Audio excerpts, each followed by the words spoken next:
Hello बच्चों, स्वागत है आपका एक और क्लास में। आज की क्लास हमारे सेकंड सेम की ये क्लास होने वाली है। काफ़ी लेट में आपको ये मिल रही है, ठीक है, क्योंकि टाइम मेरे पास इतना नहीं होता बच्चों। सो क्लासेस में जो है लेट हो जाता है, ठीक है। चलिए इस चीज़ को ज़्यादा ना करते हुए, ठीक है, और जल्दी से अपने क्लास स्टार्ट करता हूँ। जल्दी जल्दी सिलेबस खत्म करने की कोशिश करते हैं, ठीक है। पेपर क्योंकि जल्दी आपके नज़दीक आने वाले हैं, ठीक है। आगे आपको मैं सोच रहा हूँ कि क्वेश्चंस भी कराऊंगा, इंपॉर्टेंट क्वेश्चंस जो आपके पेपर में, क्योंकि 13 नंबर में पास है ना। तो डेफिनेटली मैं आपको इतना अपने चैनल से तो ज़रूर पढ़ा दूंगा कि आप पास मार्किंग ले आए, ठीक है। मैथ में आप पास मार्किंग ले आए, ठीक है। इतना मैं आपको गाइड कर दूंगा। तो चलिए स्टार्ट करते हैं बिना किसी तरीके से। सबसे पहला जो चैप्टर है हमारा बच्चों वो है इंटीग्रेशन। पहला यूनिट है हमारा इनडेफिनिट इंटीग्रेशन यानी अनिश्चित समाकलन। लेकिन इसके अंदर जो चैप्टर हम पढ़ेंगे, सबसे पहले हम समाकलन को डिस्कस करेंगे, ठीक है। पहला चैप्टर हमारा यही होने वाला है, समाकलन को। मेरे पास कोई बुक नहीं है, ठीक है, तो ये चैप्टर्स मैं अपने अकॉर्डिंग बना रहा हूँ। जैसे आपके यूनिट है, यूनिट में भी मैं चैप्टर वाइज अपने अकॉर्डिंग बना रहा हूँ, ठीक है। तो इसमें अगर आपको बुक में आगे पीछे चैप्टर मिले, पहला कोई और दूसरा कोई और, तो इसमें घबराना नहीं। बाकी सिलेबस आपका पूरा वही है। तो पहला चैप्टर में आपका पहले यूनिट से, जिसका नाम है इंडेफिनिट इंटीग्रेशन, अकॉर्डिंग टू आपका जो न्यू सिलेबस आया हुआ है उसके अकॉर्डिंग। तो पहला जो आपका यूनिट है इंडेफिनिट इंटीग्रेशन, तो उसमें सबसे पहले हमने ये समझना पड़ेगा कि इंटीग्रेशन आखिर है क्या। इंटीग्रेशन, जिसको कि हिंदी में हम समाकलन कहते हैं बच्चों। कुछ इंग्लिश मीडियम वाले हैं, कुछ हिंदी मीडियम वाले हैं, तो दोनों को लेकर मैं चलूंगा, ठीक है। तो इंटीग्रेशन क्या है बच्चों? अगर इंटीग्रेशन को हम हिंदी में देखें तो इसका मतलब होता है एकीकरण। एकीकरण क्या होता है बच्चों? एग्जाम्पल के लिए मेरे पास बहुत सारे पेन है, ठीक है। अभी दो ही हैं, लेकिन समझो कि बहुत सारे पेन है, ठीक है। अभी अलग अलग हैं। तो सारे पेन्स को मैं जब एक कर दूंगा तो इसको बोलते हैं एकीकरण। एकीकरण, हमने इनको इंटीग्रेट कर दिया, ठीक है। अब इंटीग्रेट ही, सपोज दैट ये बहुत सा ज़्यादा पेन है, ठीक है। सपोज दैट ये दो पेन ना होकर ये बहुत सारे पेन हैं। तो ये बहुत सारे पेन है, तो ये एक एरिया में एकीकरण होगा ना इनका। अब ऐसे तो नहीं कि एक ही पॉइंट पे हो गए, पॉइंट भी होगा लेकिन किसी न किसी एरिया में होगा। तो एक एरिया में होगा। तो समाकलन में हम क्या करते हैं, समाकलन का यूज हम क्यों करते हैं? किसी एरिया को निकालने के लिए, कोई वॉल्यूम को निकालने के लिए, ठीक है। तो बेसिकली मतलब इसका जो सिंपल सिंपल जो इसका मतलब होता है एकीकरण, इंटीग्रेट करना, ठीक है। चलिए इसको आगे और समझते हैं, ठीक है। खाली ये बोल देना कि एकीकरण होता है, एरिया निकालते हैं, वॉल्यूम निकालते हैं, सही नहीं होगा, ठीक है। इससे आपके समझ में अभी नहीं आया होगा। जैसे जैसे हम चैप्टर्स में आगे बढ़ते जाएंगे, आपका हर एक चीज यहाँ पे क्लियर होता हुआ आपको दिखेगा कि हर एक पॉइंट आपका क्लियर हो रहा है, ठीक है। जो भी क्वेश्चन आपके मन में उठ रहे हैं, मैं वो लेके चल रहा हूँ कि कौन से क्वेश्चंस आपके मन में उठ रहे होंगे। उन्हीं को लेते हुए मैं पूरा जो है यहाँ पे आपका सिलेबस कवर कराऊंगा, ठीक है। भले ही आपने 11th 12th में मैथ आपकी रही, आपने पढ़ी नहीं पढ़ी, इससे मेरे कोई अंतर नहीं पड़ता। बस मैं यहाँ आपको ऐसे पढ़ाऊंगा कि इंटीग्रेशन आगे आप कभी भी नहीं भूलोगे और अच्छा खासा आप इंटीग्रेशन में स्कोर करोगे, ठीक है।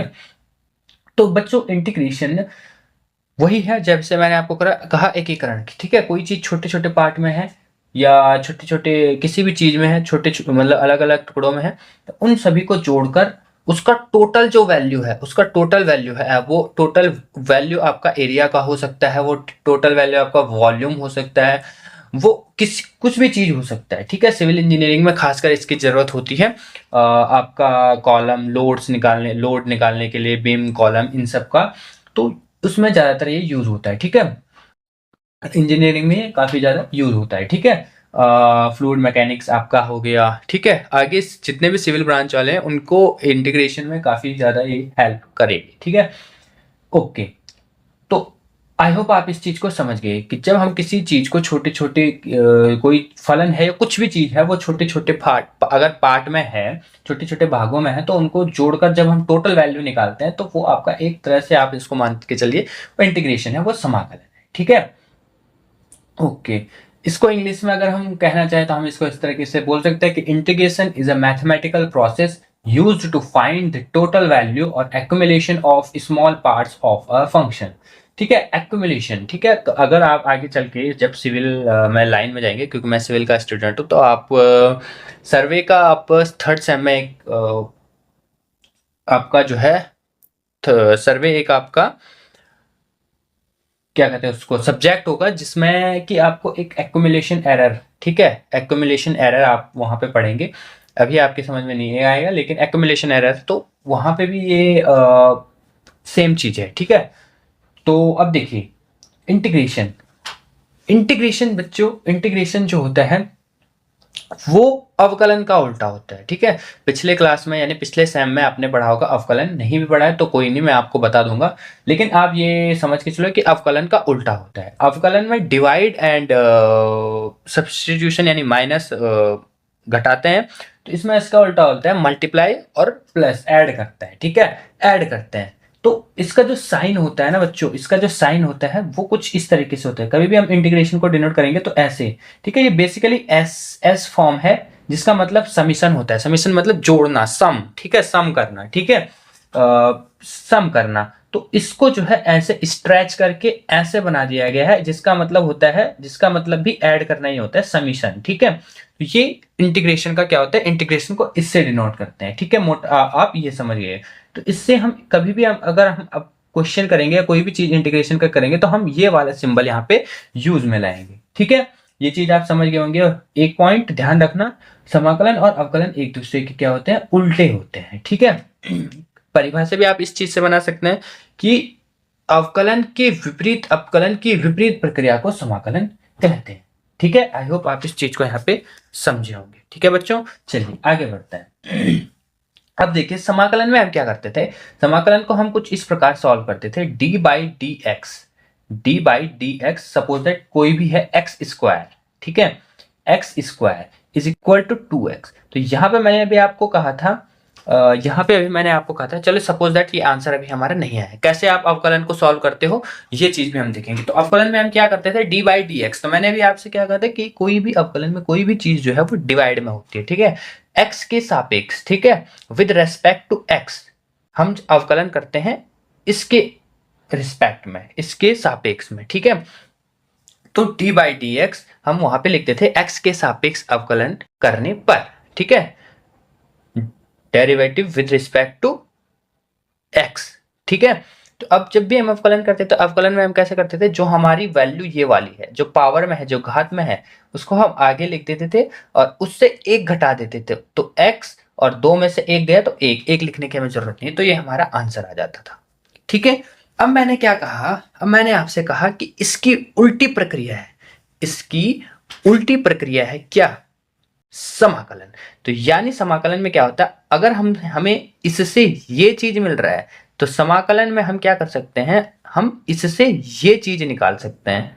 अगर हम इससे ये चीज, सपोज दैट हमें ये चीज दी हुई है और अवकलन से हम ये चीज निकाल रहे हैं, तो हम समाकलन से क्या करते हैं कि सपोज दैट ये चीज ना दी हुई हो बल्कि ये चीज दी हुई हो, तो इसकी उल्टी प्रक्रिया के लिए भी तो हमें हमारे पास कुछ ना कुछ होना चाहिए। तो इसके लिए जो है समाकलन हम यूज करते हैं, इसीलिए हम इसको उल्टा कहते हैं, ठीक है। इसीलिए हम इसको यहाँ पे रिवर्स प्रोसेस कहते हैं, किसका, अवकलन के, ठीक है। तो कैसे हम इसको करेंगे, हम यहाँ पे साइन लगाएंगे ये और 2x, और अभी मैंने आपसे क्या कहा था, इसमें डिवाइड में रहता है तो इसमें किस में रहेगा, इसमें मल्टीप्लाई में रहेगा, इसके साथ ये मल्टीप्लाई में है, ठीक है, बीच में कुछ नहीं है, तो मतलब इसका क्या मतलब होता है कि ये मल्टीप्लाई में। ओके, अब यहां तक आप समझ गए हो। अब हम एक चीज बच्चों यहाँ पे ध्यान देना, हम अवकलन और समाकलन में जिसके रिस्पेक्ट में हम अवकलन या समाकलन करते हैं वही लिखते हैं। सपोज दैट यहाँ पे x ना होकर y होता तो हम यहाँ पे dy लिखते, ठीक है। सपोज दैट यहाँ पे y होता तो हम सपोज दैट यहाँ पे y होता तो हम यहाँ पे y लिखते, ठीक है। तो हमें ये ध्यान रखना पड़ता है कि हम किसके सापेक्ष में, किसके रिस्पेक्ट में हम जो है समाकलन कर रहे हैं, ठीक है। अगर क्वेश्चन में y दिया हुआ है, x दिया हुआ है, तो उसके अकॉर्डिंग हम यहाँ पे रखेंगे, ठीक है। ये चीज यहाँ पे ध्यान देना, ठीक है।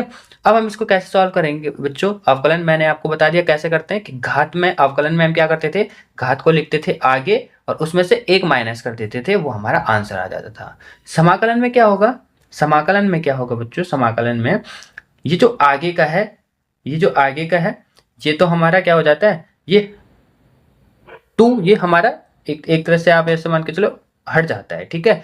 ये क्या होता है हमारा, हट जाता है, या ठीक है, ये क्या होता है हमारा हट जाता है।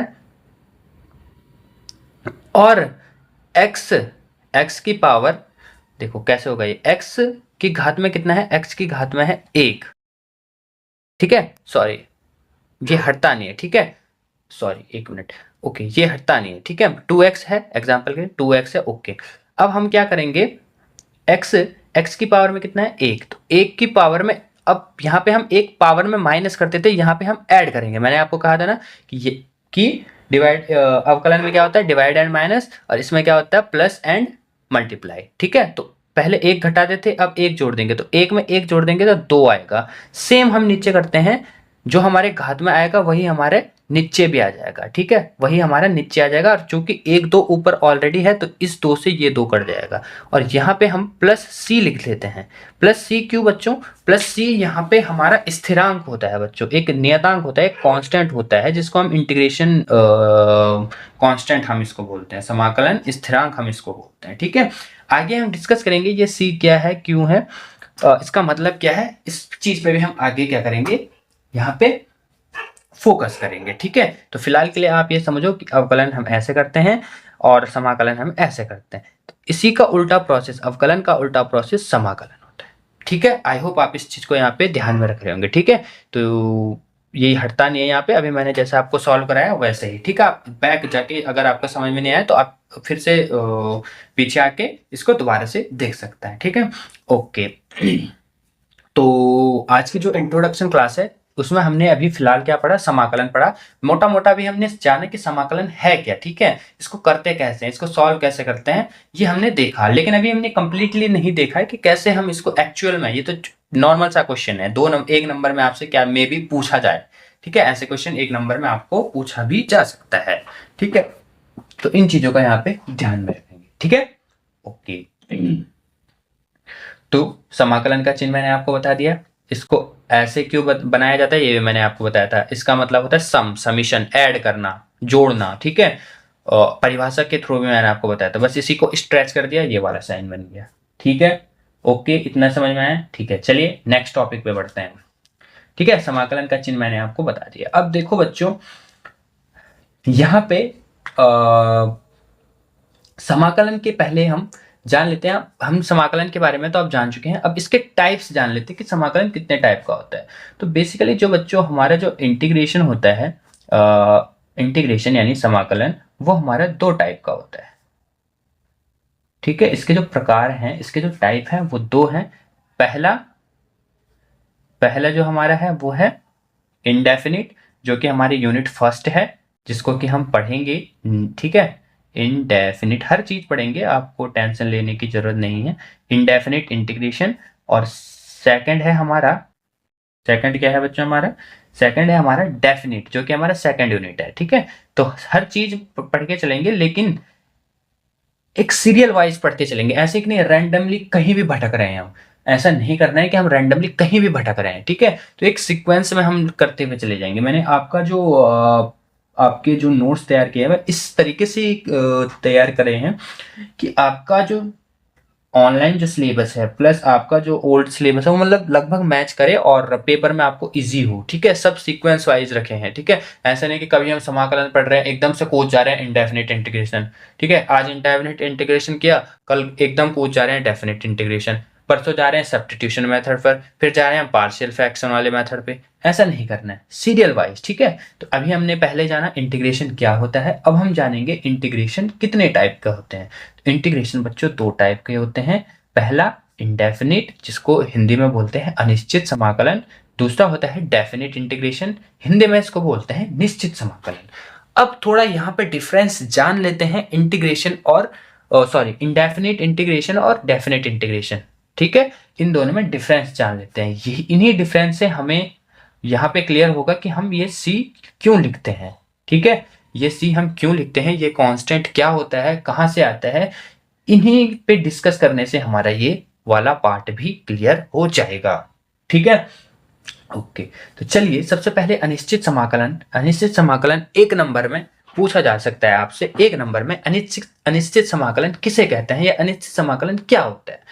अनिश्चित समाकलन बच्चों नाम से जैसे आपको यहाँ पे समझ में आ रहा है, इंडेफिनिट, जो निश्चित नहीं होता, ठीक है, जिसमें कोई लिमिट नहीं होती है, जिसमें कोई भी लिमिट नहीं होती है, कोई भी सीमा नहीं होती है, ठीक है, वो होता है हमारा इंडेफिनिट इंटीग्रेशन। अब क्या सीमा नहीं होती, कैसे सीमा नहीं होती, चलिए इस चीज को देख लेते हैं। ठीक है, यहाँ पे एग्जाम्पल के लिए चलिए मैं आपसे एक मैं आपको फॉर्मूला, एक फॉर्मूला इंटीग्रेशन फॉर्मूला यानी सूत्र है। ठीक है, ये एक तरह से क्या है बच्चों, आपका सूत्र है minus, oh sorry, integration sine x D x. ठीक है, इसका जो ये एक फॉर्मूला है, ये इसका जो आंसर होता है वो माइनस कॉस एक्स होता है। ठीक है, आगे आपको मैं आपको बताऊंगा, सारे फॉर्मूले आपको लिखवाऊंगा, रट्टे मार लेना इन फॉर्मूलों को। ठीक है, बाद में मैं अभी तो मैं एग्जांपल के तौर पे ये दे रहा हूँ। ठीक है, इंडेफिनिट इंटीग्रेशन, इंटीग्रेशन के टाइप पढ़ रहे हैं हम, इंटीग्रेशन के टाइप में भी हम इंडेफिनिट इंटीग्रेशन पढ़ रहे हैं,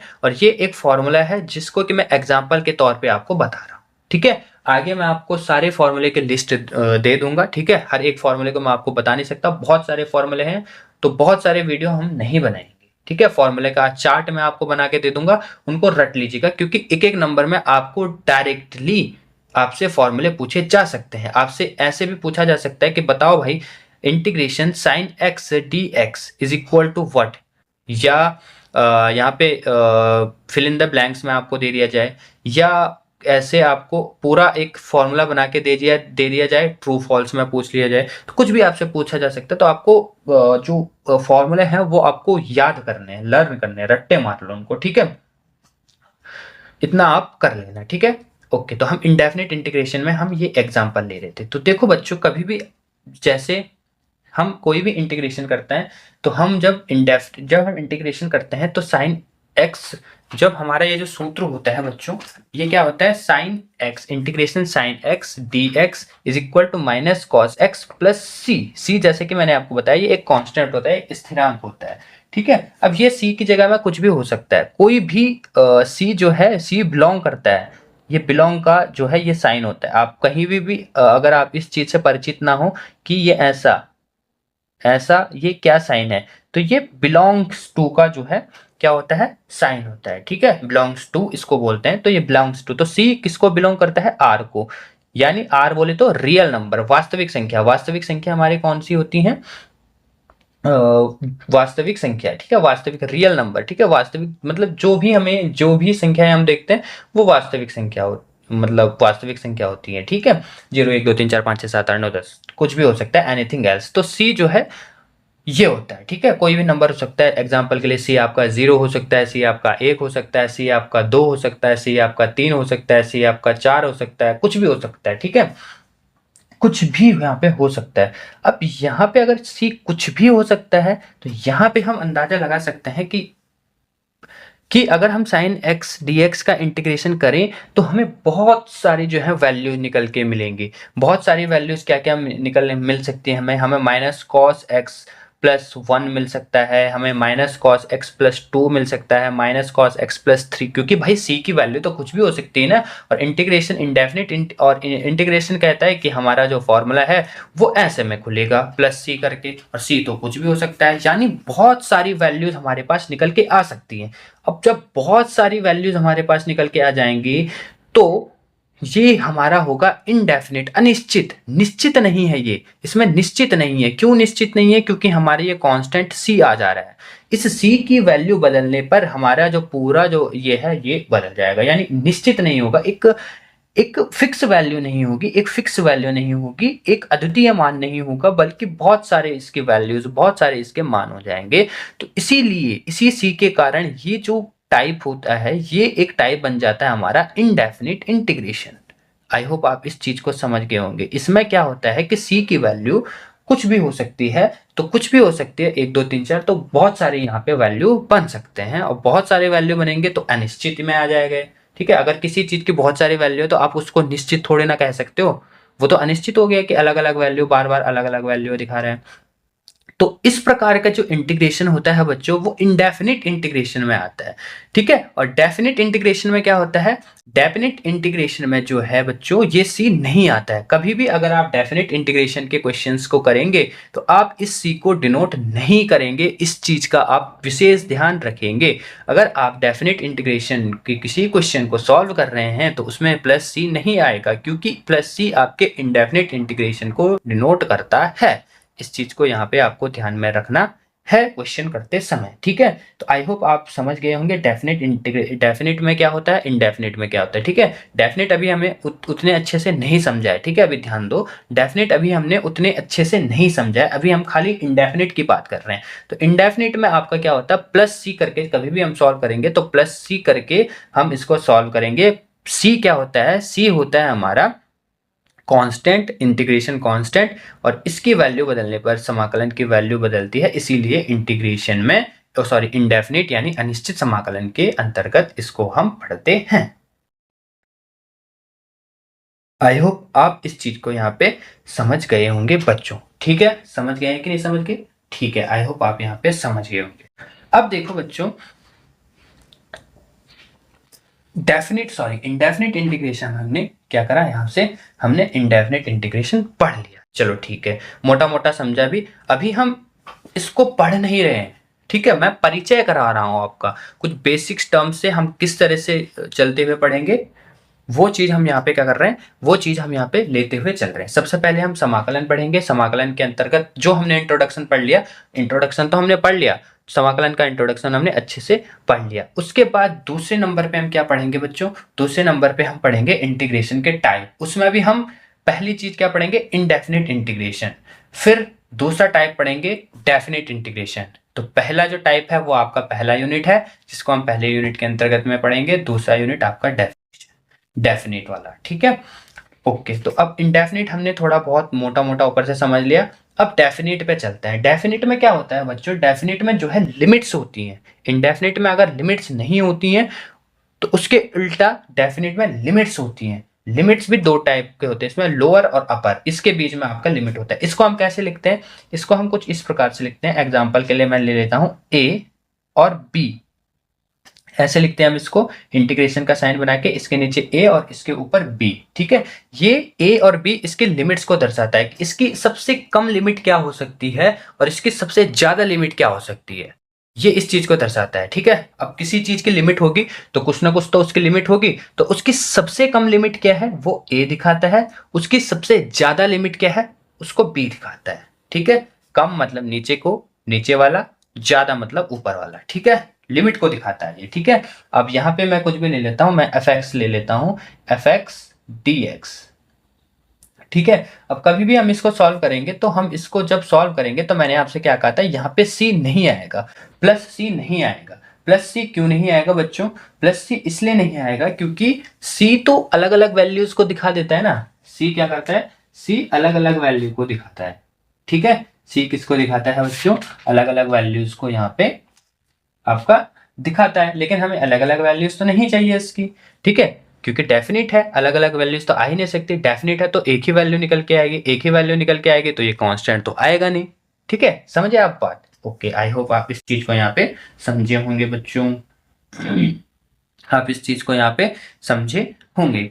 ओके, तो ये डेफिनेट इंटीग्रेशन के अंतर्गत आता है। अब ये जो मैं एफ एक्स डी एक्स ये इंटीग्रेशन के टर्म में ये जो लिख रहा हूँ ना, सबसे पहले ए इसमें क्या होता है, डेफिनेट में ए क्या होता है, ए होता है लोअर लिमिट, जैसे कि मैंने आपको बताया था, लोअर लिमिट यानी निम्न सीमा, और बी होता है अपर लिमिट यानी उच्च सीमा, इसको बोलते हैं। ठीक है, आगे हम इसको और डीप में पढ़ेंगे, अभी आप मोटा मोटा इसको समझो। ठीक है, अब इंटीग्रेशन का जो फॉर्म होता है ना बच्चों, इंटीग्रेशन को सॉल्व करते समय एक फॉर्म बेसिक फॉर्म जो इंटीग्रेशन का बेसिक रूप होता है, वो उसके बारे में पढ़ते हुए, ठीक है, पढ़ते हैं। ठीक है, इंडेफिनिट पढ़ लिया, डेफिनिट पढ़ लिया। अब इंटीग्रेशन का जो बेसिक फॉर्म होता है, बेसिक रूप किस तरह से वो दिखता है, उस चीज को पढ़ लेते हैं। ठीक है, उस चीज को क्या कर लेते हैं, पढ़ लेते हैं, और उसमें क्या क्या टर्म्स होती हैं उन चीजों को अच्छे से समझ लेते हैं। नोट्स आपको दे दूंगा जब ये पूरा चैप्टर हो जाएगा। फोटोज तो मैं रेगुलर बेस पे जैसे जैसे मैं नोट्स बना रहा हूँ फोटोज आपको प्रोवाइड कर रहा हूँ, लेकिन कंप्लीट पीडीएफ आपको जब मेरे नोट्स पूरे बन जाएंगे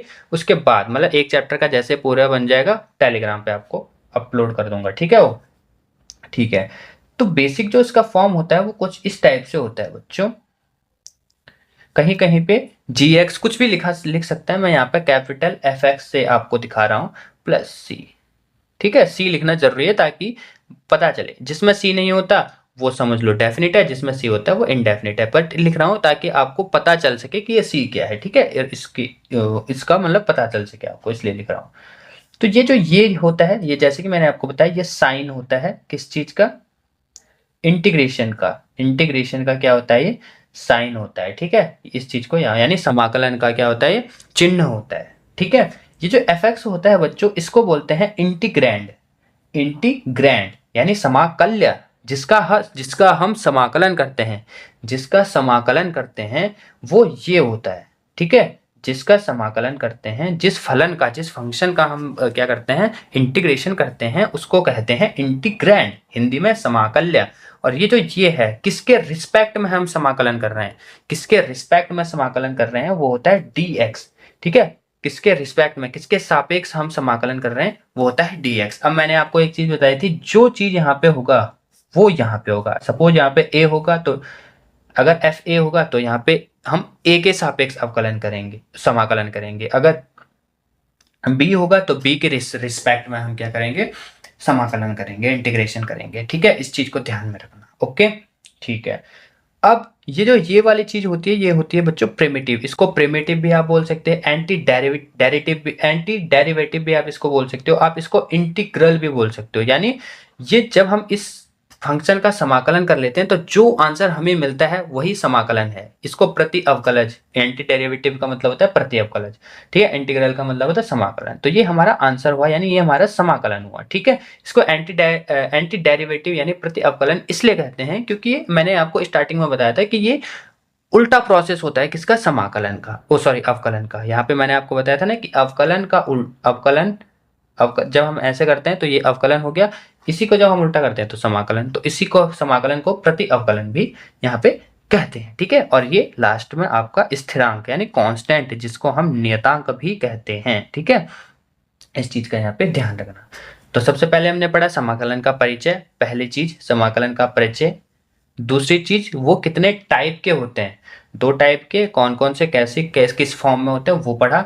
और उनमें क्या क्या चीजें, किसको क्या बोलते हैं, वो चीज पढ़ा। आई होप आपका यहाँ से समझ में आ गया होगा। अब अगर आपका अभी भी कुछ चीज, जो चीजें आपकी क्लियर नहीं हुई, कमेंट में बोल देना, नेक्स्ट क्लास में हम इसको जरूर से डिस्कस कर लेंगे, ठीक है। ओके, चलिए अब निश्चित समाकलन के बाद अब कुछ मेथड्स होते हैं बच्चों।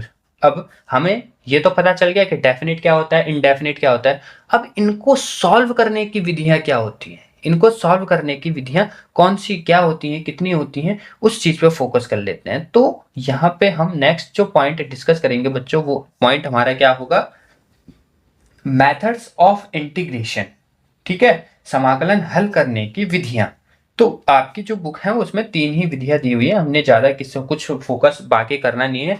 अगर आप कहीं किसी बुक में देखोगे या कोई और रेफरेंस के लिए लोगे तो उसमें और भी विधियां आपको हो सकता है उसमें बताया गया हो, लेकिन हमारे पास 3 विधियां, हमने उन्हीं पे फोकस करना है। पहला है बाय सब्स्टिट्यूशन मेथड, पहला है बाय सब्स्टिट्यूशन मेथड यानी प्रतिस्थापन विधि। हिंदी में, इंग्लिश में इसको बोल देंगे by substitution method, substitution method इसको बोलेंगे, हिंदी में इसको बोलेंगे प्रतिस्थापन विधि। आप लिख लो, मैं नहीं लिख रहा, ठीक है। इसमें क्या करेंगे, कैसे करेंगे, ये हम बाद में डिस्कस करेंगे। ये आपका एक अलग चैप्टर है, प्रतिस्थापन विधि द्वारा समाकलन, ठीक है। उसके बाद दूसरा जो मेथड है इसका, वो है आंशिक भिन्नों में वियोजन द्वारा समाकलन। आपको याद होगा, आपने फर्स्ट सेम में आंशिक भिन्न वाला चैप्टर पढ़ा होगा, जिसमें हम पार्ट में किसी एक फ्रैक्शन को 2 फ्रैक्शन में बदलते थे, ठीक है। मतलब उसको पार्ट में तोड़ देते थे, ठीक है। और उसी फ्रैक्शन को तोड़ते थे जो उचित भिन्न हो, ठीक है, जो एक प्रॉपर फ्रैक्शन हो, ठीक है। तो यहाँ पे भी सेम वही है, आंशिक भिन्न। वहां पे हम खाली आंशिक भिन्न में तोड़ते थे। अब यहाँ पे एक स्टेप और आगे बढ़ेंगे हमने आंशिक भिन्न में यानी पार्शियल फ्रैक्शन में तो उसको तोड़ना है, प्लस उसके बाद हमें उसका इंटीग्रेशन भी करना है। यानी पिछले सेम में जहां आप खाली एक प्रॉपर फ्रैक्शन को पार्शियल फ्रैक्शन में चेंज कर रहे थे, अब यहाँ पे आपको पार्शियल फ्रैक्शन में तो चेंज करना ही करना है, प्लस आपको उसका इंटीग्रेशन भी करना है। यानी एक स्टेप और हमको आगे इसमें जाना है। तो 2 विधियां आपकी हो गई। तीसरी विधि जो आपकी है, तीसरा जो मेथड आपका है, वो है खंडशः समाकलन, हिंदी में इसको बोलते हैं, इंग्लिश में इसको बोलते हैं इंटीग्रेशन बाय पार्ट्स। इसमें भी हम पार्ट्स में तोड़ेंगे, लेकिन यहाँ पे आपका ज़्यादा पार्ट्स इसमें हम मतलब ज़्यादा इसमें फोकस नहीं करेंगे। क्यों नहीं करेंगे, क्योंकि बच्चों इसमें शायद आपका एक ही पार्ट है, ठीक है। वो क्या है, कैसे है, हम बाद में डिस्कस करेंगे, क्योंकि इनमें इनको स्पेशली एक एक चैप्टर में बांटा गया है। ये जो तीनों मेथड है ना, इन तीनों मेथड को अलग से एक एक चैप्टर बनाया हुआ है, तो आराम से इजी वे में इनको समझते हुए चलेंगे। अभी बस आप इतना समझो कि तीन मेथड होते हैं इंटीग्रेशन को सॉल्व करने के। पहला आपका होता है सब्स्टिट्यूशन यानी प्रतिस्थापन विधि, दूसरा आंशिक भिन्न में तोड़कर समाकलन यानी इंटीग्रेशन यूजिंग पार्शियल फ्रैक्शन, तीसरा खंडशः समाकलन जिसको इंटीग्रेशन बाय पार्ट्स भी हम कहते हैं। तो मोटा मोटा ये समाकलन में हमें ये चीजें समझने की जरूरत थी। अब समाकलन में हम नॉर्मली छोटे छोटे क्वेश्चंस को कैसे सॉल्व करेंगे उन चीजों को देखेंगे। बाकी हमारा जो पहला चैप्टर है जिसको कि हमने समाकलन बोला है, ये हमारा उसके बाद खत्म हो जाएगा। तो इससे मैंने आपको रफली आइडिया इस चैप्टर में आपको दिया है, और कुछ क्वेश्चंस अब हम इसमें सॉल्व करेंगे, फिर ये वाला चैप्टर हमारा खत्म होगा। हम नेक्स्ट चैप्टर पे चलेंगे जिसमें हम इंडेफिनिट उसके बारे में डिस्कस करेंगे। इंडेफिनिट इंटीग्रेशन यानी अनिश्चित समाकलन के बारे में हम डिस्कस करेंगे, और उसके अंदर भी हम प्रतिस्थापन विधि को पढ़ेंगे। ठीक है, तो मिलते हैं नेक्स्ट क्लास में। तब तक बने रहिए हमारे चैनल यूकेटी पाठशाला में। धन्यवाद।